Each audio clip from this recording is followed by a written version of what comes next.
Hello' guys, ভাল খবৰ। চাকৰি ওলাইছে দুটা বিভাগৰ ফালৰ পৰা। সকলোবোৰ কম কেনেকৈ এপ্লাই কৰিব আৰু পোষ্টবোৰ ক'ত ওলাইছে, ইয়াত আপোনালোকৰ এজ লিমিট কিমান লাগিব, তাৰ লগতে ইয়াত আপোনালোকৰ চেলাৰী কিমান হ'ব। গতিকে ভিডিঅ'টো স্কিপ নকৰাকৈ শেষলৈকে চাই থাকক। আৰু এই পোষ্টবোৰত জইন কৰিবৰ কাৰণে কোনো ধৰণৰ এক্সামিনেশ্যন দিব নালাগে, অৰ্থাৎ আপোনালোকে ইণ্টাৰভিউ দি এই পোষ্টবোৰত জইন কৰিব পাৰিব। গতিকে ভিডিঅ'টো শেষলৈকে চাই থাকক। আৰু যদিহে চেনেলটোত নতুনকৈ আহিছে, চেনেলটো ছাবস্ক্ৰাইব কৰি দিব আগলৈ এনেকুৱা ধৰণৰ জবৰ কুইক আপডেট পাবৰ কাৰণে। দেখা পাইছে ফাৰ্ষ্ট পোষ্টটো আহিছে আছাম স্কিল ইউনিভাৰ্চিটিৰ ফালৰ পৰা, অৰ্থাৎ অসম দক্ষতা বিশ্ববিদ্যালয়ৰ ফালৰ পৰা। দেখা পাইছে advertisement for walk in interview. মই কৈছোঁৱে ইয়াত আপোনালোকৰ এক্সামিনেশ্যন দিব নালাগে, ইণ্টাৰভিউ দি এই পোষ্টবোৰত জইন কৰিব পাৰিব। এতিয়া চাওঁ হওক পোষ্টকেইটা কি কি। দেখা পাইছে নেম অফ দ্য পোষ্টত মেনশ্যন কৰিছে হোষ্টেল ছুপাৰভাইজাৰ বইজ, তাৰ লগতে hostel supervisor girls.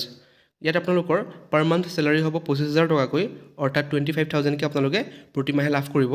Number of পোষ্টত দিয়া আছে যে বইজৰ কাৰণে এটা পোষ্ট আছে আৰু তাৰ লগতে গাৰ্লছৰ কাৰণে এটা পোষ্ট আছে। ইয়াত আপোনালোকৰ ডেট অফ ইণ্টাৰভিউটো মেনশ্যন কৰিছে, আপোনালোকৰ কোনদিনা ইণ্টাৰভিউটো কণ্ডাক্ট কৰা হ'ব।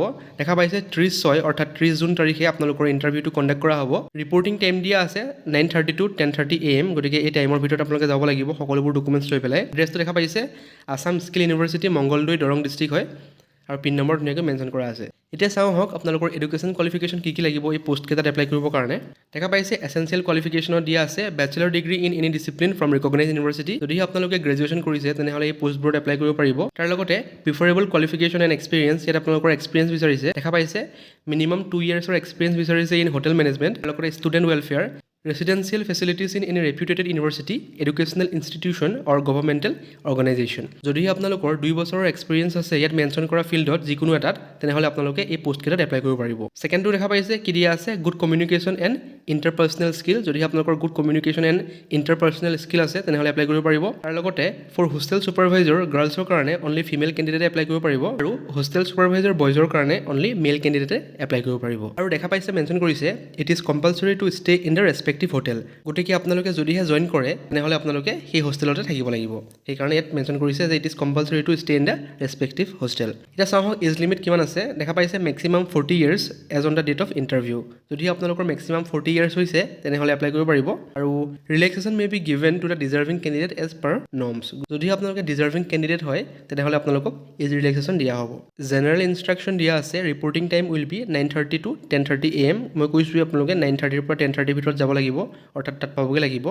আৰু আপোনালোকৰ সকলোবোৰ এডুকেশ্যনেল কোৱালিফিকেশ্যনৰ ডকুমেণ্টছ, এজ প্ৰুফৰ ডকুমেণ্টছ, এক্সপিৰিয়েঞ্চৰ যদি ডকুমেণ্টছ আছে তেনেহ'লে লগত লৈ যাব লাগিব। দেখা পাইছে the engagement shall be purely temporary and contractual in nature under third party payroll.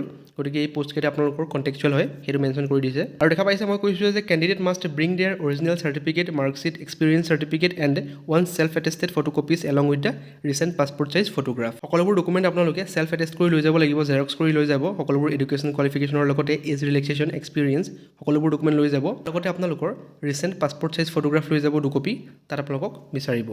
গতিকে এইটো আছিল ফাৰ্ষ্ট পোষ্ট। সকলোবোৰ ইনফৰ্মেশ্যন দিলোঁ কেনেকৈ এপ্লাই কৰিব। আৰু মই কৈছোঁৱে ডেট অফ ইণ্টাৰভিউটো 30 তাৰিখ অৰ্থাৎ 30 জুন তাৰিখে আপোনালোকে যাব লাগিব, যোনটো এড্ৰেছ দিয়া আছে আছাম স্কিল ইউনিভাৰ্চিটি, মংগলদৈ, দৰং। তাত গৈ পেলাই আপোনালোকে ইণ্টাৰভিউটো দিব লাগিব। আৰু যদিহে আপোনালোকে ইণ্টাৰভিউটো পাছ কৰে তেতিয়া আপোনালোকক চিলেক্ট কৰা হ'ব এই পোষ্টকেইটাৰ কাৰণে। এতিয়া চাওঁ হওক নেক্সট পোষ্টটো ক'ৰ পৰা আহিছে আৰু তাত আপোনালোকে কেনেকৈ এপ্লাই কৰিব। আপোনালোকৰ নেক্সট পোষ্টটো আহিছে গুৱাহাটী মেডিকেল কলেজৰ ফালৰ পৰা। দেখা পাইছে পোষ্টৰ নাম হৈছে টেকনিকেল ছাপৰ্ট 2। এইটো আপোনালোকৰ নিৰ্দিষ্ট এটা প্ৰজেক্টৰ আণ্ডাৰত এংগেজমেণ্টটো বিচৰা হৈছে। দেখা পাইছে প্ৰজেক্টটো মেনশ্যন কৰা আছে কি হয়, চাই ল'ব পাৰে আপোনালোকে ভালদৰে। আৰু যদিহে আপোনালোকে এডভাৰটাইজমেণ্ট দুটাৰ PDF চাব বিচাৰে তেনেহ'লে ডেছক্ৰিপশ্যন বক্সত মোৰ টেলিগ্ৰাম চেনেল আৰু হোৱাটছআপ চেনেলৰ লিংক দিয়া আছে, তাত জইন হৈ ল'ব। তাত সকলোবোৰ ইনফৰ্মেশ্যন আপোনালোকে পাই যাব আৰু ভালদৰে আপোনালোকে ডাউনলোড কৰি চাব পাৰিব। দেখা পাইছে প্ৰজেক্টৰ নামটো ধুনীয়াকৈ মেনশ্যন কৰা আছে department of microbiology, Guwahati medical college and hospital. আৰু ইয়াত আপোনালোকৰ প্লেচটো দেখা পাইছে, আপোনালোকৰ ইণ্টাৰভিউটো ক'ত কণ্ডাক্ট কৰা হ'ব। Conference hall, Narakasur hill, top 5th floor, department of microbiology, Guwahati medical college. আৰু আপোনালোকৰ ৱাক ইন ইণ্টাৰভিউটো হ'ব 29/6/2026 অৰ্থাৎ 29 জুন 2026। দেখা পাইছে ৰেজিষ্ট্ৰেশ্যন টাইম ৰাতিপুৱা 10টাৰ পৰা 12টাৰ ভিতৰত। দেখা পাইছে candidate will not be allowed register after 12 PM। গতিকে আপোনালোকে 12টা বজাৰ আগত গৈ পেলাই ৰেজিষ্ট্ৰেশ্যন কৰিব লাগিব। দেখা পাইছে নেম অফ দ্য পোষ্ট মই কৈছোঁৱে যে টেকনিকেল ছাপৰ্ট 2। আপোনালোকক পাৰ মান্থ 20,000কৈ দিয়া হ'ব, তাৰ লগতে হাউচ ৰেণ্ট এলাউৱেঞ্চেছ দিয়া হ'ব। আপোনালোকৰ এজ লিমিট দিয়া আছে নট মোৰ দেন 35 years অৰ্থাৎ 35 বছৰতকৈ যদিহে বেছি হৈছে তেনেহ'লে এই পোষ্টত এপ্লাই কৰিব নোৱাৰে। ইয়াৰ কাৰণে এছেঞ্চিয়েল কোৱালিফিকেশ্যন দিয়া আছে BSc ইন MLT অৰ্থাৎ মেডিকেল লেবৰেটৰী টেকন'লজি।